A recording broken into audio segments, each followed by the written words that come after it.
జనసేన అధినేత పవన్ కళ్యాణ్పై వైసీపీ నాయకుడు పోతిన మహేష్ మరోసారి సంచలన వ్యాఖ్యలు చేశాడు. నిజాయితీపరుడని చెప్పుకుంటూ పవన్ కళ్యాణ్ రాష్ట్ర ప్రజలను మోసం చేస్తున్నాడని, పార్టీ ఫండ్స్ పేరుతో కోట్ల రూపాయలు దోచుకుంటున్నారని విమర్శించారు. బ్రాండ్ అని చెప్పుకునే పవన్ కళ్యాణ్ ఏ రోజు కూడా అల్లు అర్జున్ గురించి ఎందుకు మాట్లాడలేదు అని ప్రశ్నించారు. రెండు గోదావరి జిల్లాల్లో కొద్దిగా విశాఖపట్నంలోనే పార్టీ ఉంది కానీ మిగతా ఉమ్మడి 10 జిల్లాల్లో జనసేన పార్టీ నాయకత్వం కానీ జన సైనికులు కానీ ఎక్కడా లేరు. అది కూడా అందరూ గమనించారు.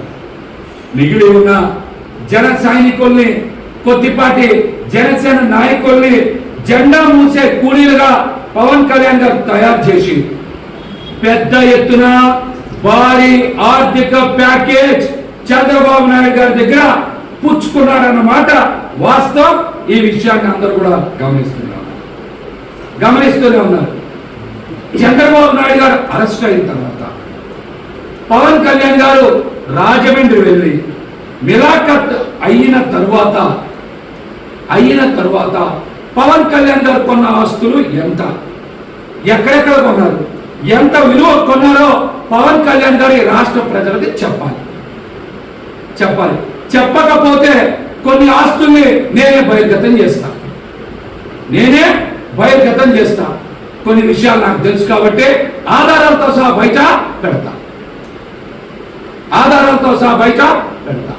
పవన్ కళ్యాణ్ గారు నిరాకరణ అయిన తర్వాత 2023లో ఆయన చంద్రబాబు నాయుడు గారిని కలిసి బయటకు వచ్చిన తర్వాత ఆయన కొన్న ఆస్తులు ఎంత, ఆంధ్రప్రదేశ్లో కానీ తెలంగాణలో కానీ కొన్న ఆస్తులు ఎంత, వాటి విలువ ఎంత, ఎక్కడెక్కడ కొన్నారనేటువంటి వాస్తవాన్ని బయట పెట్టాలి. బినామీ పేర్లతో సహా బయట పెట్టాలి. పెట్టకపోతే ఖచ్చితంగా నేను నా దగ్గర ఉన్న ఆధారాలు కొన్నిటిని బయట పెడతానని కూడా ఈ సందర్భంగా తెలియజేస్తా ఉన్నా. పవన్ కళ్యాణ్ గారు పదే నా దగ్గర డబ్బులు లేవంటున్నారు కదా. ఆయన పార్టీ అకౌంట్స్ లో ఎంత డబ్బులు ఉన్నాయో చెప్పమనండి. పార్టీ అకౌంట్ లో ఎంత డబ్బులు ఉన్నాయో చెప్పమనండి. ఎందుకు ఆ విషయాన్ని బహిర్గతం చేయరు? పార్టీ అకౌంట్స్ బయట పెట్టాలి కదా, డబ్బులు ఎంత ఉన్నాయో చెప్పాలి కదా. ఎందుకు చెప్పరు?